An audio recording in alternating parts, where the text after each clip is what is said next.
हा राष्ट्रवादी 2 ठिकाणी आघाडीवर।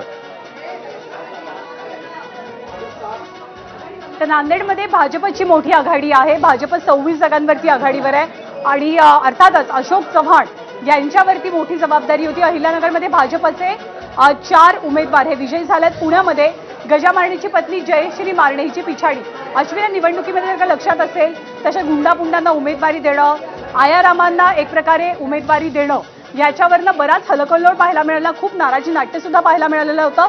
सांगलीमध्ये काय होतं तर सांगलीमध्ये भाजप 6, शिवसेना 1 आणि काँग्रेस 7 जागांवरती आघाडीवर असल्याचं चित्र आपल्याला दिसतंय। अहिल्यानगरमध्ये भाजपचे 4 उमेदवार विजयी झालेले आहेत। आतापर्यंतचे बहुतांश निकाल हे राज्यातले 29 महानगरपालिकातले हे भाजपच्या बाजूने, ज्यामध्ये इचलकरंजी, ज्यामध्ये कोल्हापूर आहे, ज्यामध्ये नागपूर आहे, ज्यामध्ये भिवंडी आहे आणि आता अहिल्यानगर सुद्धा आपल्याला पाहायला मिळतंय। लातूरमध्ये 8 जागांचे निकाल माझ्याच्या हाती आलेले आहेत। भाजप 4 जागांवर आणि काँग्रेस 4 जागांवरती विजयी झाल्याचं चित्र लातूरमध्ये पाहायला मिळतंय। ठाण्यामध्ये राष्ट्रवादी शरदचंद्र पवार पक्षाची 5 जागांची आघाडी आहे, तर एकनाथ शिंदे यांच्या शिवसेनेची एक पॅनल सुद्धा निवडून आले आणि इतर 3 ठिकाणी त्यांनी आघाडी घेतली असली। भिवंडीमधली अपडेट, कोणार्क विकास आघाडी 4 जण विजयी झालेले आहेत। भिवंडीमधली अपडेट, कोणार्क विकास आघाडीचे 4 जण जिंकलेले आहेत। तेव्हा भिवंडीमधला हा निकाल समोर आलेला आहे। नांदेडमध्ये 26, भाजप काँग्रेस 10, शिवसेना 10 सध्याची स्थिती। ठाण्यामध्ये भाजप 8, शिवसेना 10, राष्ट्रवादी 2 जागी आघाडीवर। आणि आता आकडेवारी आणखी समोर कोणती येते ते आपण बघतोय। मात्र सध्याच्या घडीला आकडे झपाट्याने बदलतायत, वेगाने बदलतायत। वसई विरार महानगरपालिकेचं काय चित्र ग्राफिकच्या माध्यमातून आपण समजून घेऊया। वसई विरार महानगरपालिकेमध्ये भाजप 26 जागांवरची भाजपची आघाडी आहे, तर सर्वाधिक आघाडी जी आहे ती बहुजन विकास आघाडीची आहे। बहुजन विकास आघाडीसोबत मनसे सुद्धा आहे। 4 जागांवरती मनसेनं निवडणूक लढवली आहे। बहुजन विकास आघाडीची गाडी वसई विरारमध्ये सुसाट सुटली आहे। अहिल्यानगरमध्ये भाजपचे 4 उमेदवार विजयी झालेत। मुंबईचा प्रभाग क्रमांक 2 तेजस्वी घोसाळकर घेऊन निवडणूक लढवतात। अगदी ऐन वेळेला तर ठाकरेंच्या शिवसेनेतनं भाजपमध्ये दाखल झाला आणि तेजस्वी घोसाळकर यांची आघाडी सुरुवातीच्या काही कलांमध्ये आपल्याला पाहायला मिळते। सांगलीमध्ये 19 जागांचे कल हाती आलेत 78 पैकी, ज्यापैकी 6 भाजप, शिवसेना 1, राष्ट्रवादी 4 असं चित्र आपल्याला पाहायला मिळतं आहे। तर पनवेलमध्ये भाजपचे 12, काँग्रेस 1, त्याचबरोबर शिंदेच्या शिवसेनेनं जळगावमध्ये खातं उघडलेलं आहे। अनिता भाकर या विजयी झालेल्या आहेत। तेजस्वी घोसाळकर प्रभाग क्रमांक 2 मधनं आघाडीवर असल्याचं अश्विन पाहायला मिळतंय। खरं, तेजस्वी घोसाळकरांची उमेदवारी देखील चांगली चर्चेत आलेली होती। त्यांनी भाजपमध्ये प्रवेश केला होता आणि त्याच्यानंतर उमेदवारी त्यांना मिळालेली, निवडणूक लढवलेली, सध्या ते आघाडीवर आहेत। कोल्हापूरमध्ये मात्र भाजप काँग्रेस जोरदार रस्सीखेच, अत्यंत चुरशीची लढाई। भाजप 22, काँग्रेस 26, सध्याच्या घडीला काँग्रेस 4 पेक्षा जास्त, 4च्या फरकाने किंबहुना पुढे आहे। मात्र जोरदार रस्सीखेच जी आहे ती काँग्रेस आणि भाजप कोल्हापूरमध्ये बघायला मिळते। जळगावमध्ये शिंदेच्या शिवसेनेने खातं उघडलंय। अनिता भाकर जिंकलेल्या आहेत। जळगाव या ठिकाणची आपल्याला अपडेट येते। प्रभाग क्रमांक 2 मुंबईतली अपडेट, तेजस्वी घोसाळकर आघाडीवर। तर पुण्यामध्ये प्रशांत जगताप जे मगाशी पिछाडीवर होते 550 मतांनी आघाडी घेतली आहे। लातूरमध्ये भाजप 4 जागी आघाडीवर, काँग्रेस 4 जागी, त्यामुळे लातूर आणि त्यासोबतच अन्य ठिकाणी देखील भाजप आणि काँग्रेस अतिशय चुरशीची लढाई। तर पिंपरी चिंचवड भाजप 31 जागी आघाडीवर। पिंपरी चिंचवडमध्ये मात्र भाजपने जोरदार मुसंडी मारलेली दिसते। 31 ठिकाणी भाजप आघाडीवर, तर जळगावमध्ये शिंदेच्या शिवसेनेने खातं उघडलंय। पुण्यामध्ये भाजप 37 ठिकाणी आघाडीवरती आहे, तर पिंपरी चिंचवडमध्ये 31 जागांवरती भाजपची सध्याची तिथे सत्ता आहे। ती सत्ता भाजप राखणार का हा एक सवाल असताना कोल्हापूरमध्ये सुद्धा भाजप 22, काँग्रेस 24 अशी आघाडी आपल्याला पाहायला मिळते। इथे महायुती एकत्र आलेली होती काँग्रेसच्या विरोधात लढण्यासाठी आणि त्यामुळे पुण्यात भाजप 42 जागांवरती आता आघाडीवर गेलेला आहे। आणि तू मगाशी उल्लेख केलास की पिंपरी चिंचवडमध्ये जवळपास 31 ते 32 जागांची भाजपची आघाडी आहे। मुंबईचं काय चित्र आहे? मुंबईमध्ये भाजप 14 जागी आघाडी घेत आहे, शिवसेना 11 जागी आघाडी घेतलेली आहे। ठाकरेंची शिवसेना 9, मनसे 7। पनवेलमध्ये ठाकरे 1, शेकाप 2, तर काँग्रेस एका ठिकाणी विजय झालाय। मला वाटतं आपण ढोल ताशांना जरा बोलूया, ढोल ताशांचा गजर करूया, भारतीकडे पण करूया।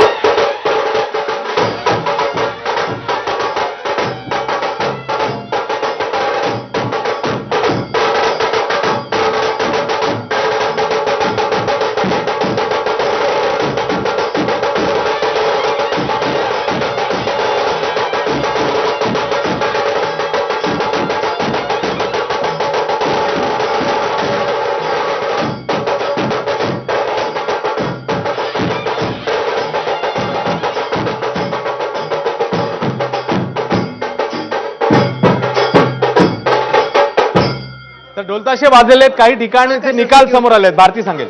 आणखीन एक महापालिका आपल्याला क्लिअर होताना दिसते, ती आहे जळगाव महापालिका. जळगाव महापालिकेमध्ये 40 जागी आत्ता भाजपचे उमेदवार आघाडीवर आहेत. त्यांचा मॅजिक फिगर 38 आहे आणि आता 40 जागी आघाडीवर, त्यामुळे सत्ता येताना दिसते आपल्याला. अर्थात हे कल आहे, थोड्या वेळात निकाल स्पष्ट होणारच आहे. मात्र आणखीन एक महापालिका क्लिअर झालेली आपल्याला दिसते. खरं आहे. त्याच्यामुळे मगाशी 2 महापालिकांचं चित्र समोर आलेलं होतं आणि आता तिसरी महापालिका जळगाव भाजपने जोरदार मुसंडी मारली. तर कोल्हापूर मात्र पुन्हा एकदा फाईट बघायला मिळते. भाजप 22, काँग्रेस 26. जळगाव भाजप 40, शिवसेना 17. जळगावमध्ये भाजप थेट मुसंडी मारते, तर कोल्हापूरमध्ये मात्र नेक अँड नेक फाईट, अतिशय चुरशीची लढाई. भिवंडी कोणार्क विकास आघाडीचे 4 जण विजयी, तर इतर ठिकाणी मात्र चित्र बदलताना दिसतंय. मुंबईतलं चित्र त्यांना पुन्हा एकदा आकडेवारी बदलतेय. 14, 11, 9, 7. मनसे 7 ठिकाणी, ठाकरे 9 ठिकाणी, भाजप 14, शिवसेना 11, काँग्रेस 4, राष्ट्रवादी अजित पवार पक्ष 1 ठिकाणी आघाडी घेताना दिसतो आणि इतर 0. सध्याची स्थिती 46 ठिकाणचे वॉर्ड आता समोर आलेले आहेत. पनवेलची अपडेट आपण देऊया. पनवेलमध्ये आणि नवी मुंबईमध्ये काय होत आहे, भाजप आणि शिंदेच्या शिवसेनेमध्ये काटेकी टक्कर पनवेलमध्ये आणि नवी मुंबईमध्ये आपल्याला पाहायला मिळते. पनवेल नाही म्हणता येणार, नवी मुंबई म्हणायला लागेल, कारण शिंदे विरुद्ध नाईक असं शाब्दिक वाद, शाब्दिक युद्ध बरंच रंगलेलं होतं. आणि अपडेट काय आहेत हे तर अर्थात आपण जाणून घेणार आहोत. पण कोल्हापूरमध्ये जसं तू मगाशी उल्लेख केला तसं अगदी नेक टू नेक फाईट पाहायला मिळते. भाजप 22 आणि काँग्रेस 24 अशी कोल्हापूरमधली सध्याची परिस्थिती आहे.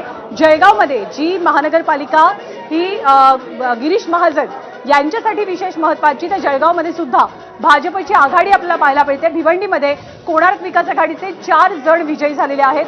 बरेच निकाल आतापर्यंत समोर आले आहेत. भाजपनं कोल्हापूरमध्ये जोरदार मुसंडी मारत काँग्रेसच्या जवळ जाण्याचा प्रयत्न केला. भाजप 22, काँग्रेस 24 अशी सध्याची परिस्थिती आहे. कोल्हापूरचं चित्र सुद्धा आपण पाहतोय.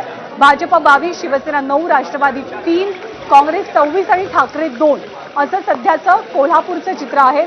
सतेज पाटील यांनी एक प्रकारे कोल्हापूरसाठी एक हाती ही निवडणूक लढवली. अगदी प्रचारापासून ते उमेदवारांच्या निवडीपर्यंत लोकसभेच्या वेळेला कोल्हापुरातलं वारं फिरलं होतं आणि लोकसभेला महाविकास आघाडीचे उमेदवार छत्रपती शाहू महाराज तिथून खासदार बनले आणि आता महापालिकेची निवडणूक सुद्धा काँग्रेसनं तितकीच प्रतिष्ठेची केली. कल्याण डोंबिवलीमध्ये भाजप 19, शिंदेची शिवसेना 10, तर मनसे 4 जागांवरती आघाडीवर असल्याचं चित्र आपल्याला पाहायला मिळतंय. कल्याण डोंबिवलीमध्ये सुद्धा भाजप आणि शिवसेना यांच्यात मैत्रीपूर्ण लढती तर आहेत, पण युती म्हणून एक प्रकारे ही मंडळी तिथे लढत नाहीयेत. कोल्हापुरात भाजप 22, काँग्रेस 24. मुंबईचं चित्र पुन्हा एकदा पाहूयात. मुंबईत 46 जागांवरतीच मतमोजणी होते आहे. त्यामुळे पुन्हा एकदा एबीपी माझाच्या प्रेक्षकांना आपण सांगूया की तुम्हाला असं वाटू शकतं की मुंबईचे आकडे हे एबीपी माझावरती इतके कमी का दिसतात. त्याला कारण हे आहे की खरी गोष्ट अशी आहे की इतर ठिकाणचे आकडे हे फुगवलेले आकडे आहेत. 46 जागांचीच मतमोजणी सुरू असताना 46 पेक्षा जास्त आकडा अर्थात टॅलीचा असू शकत नाही. भाजप 14, शिवसेना 11, ठाकरे 9, मनसे 7 आणि काँग्रेस 4. मुंबईचं चित्र म्हणजे महायुती 25 आणि ठाकरे आणि शरदचंद्र पवार 16. खरं आहे. त्यामुळे ठिकठिकाणचं चित्र आता हळूहळू क्लिअर व्हायला लागलं. मगाशी 2 ते 3 महापालिकांचं चित्र क्लिअर झालेलं होतं. मात्र कोल्हापूर आणि नवी मुंबई या 2 महापालिका त्यांना अशा आहेत की जिकडे मुंबईचा पहिला निकाल हाती आलाय.